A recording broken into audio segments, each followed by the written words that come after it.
আসসালামু আলাইকুম রহমতুল্লাহ বারাকাতু। এমন দুইটা সময় আছে যে দুইটা সময়ে আল্লাহর কাছে যদি কোনো কিছু চাওয়া হয়, আল্লাহ পাক রব্বুল আলামিন সেই সময়টাতে অনেক সময় কবুল করে ফেলেন। বান্দার প্রয়োজন, বান্দার যা কিছু প্রয়োজন ওই সময় যদি চাওয়া হয়, তাহলে আল্লাহ পাক রব্বুল আলামিন কবুল ফরমান। এই সময়টা হলো, এক নম্বর সময় হলো ফজরের নামাজের পর থেকে নিয়ে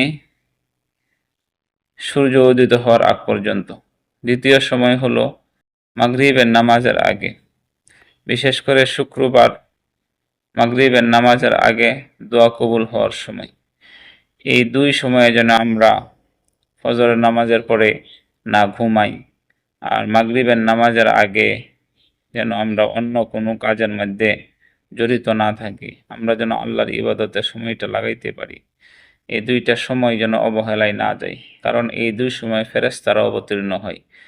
আল্লাহর পক্ষ থেকে রিজিক নিয়ে, বরকত নিয়ে আমাদের কাছে ফেরেশতারা আসেন, আমাদেরকে বরকত দেওয়ার জন্য আসেন। আল্লাহ পাক রব্বুল আলামিন আমাদের সকল মুসলমান ভাই বোনদের জন্য রিজিকের সুব্যবস্থা করে দিন।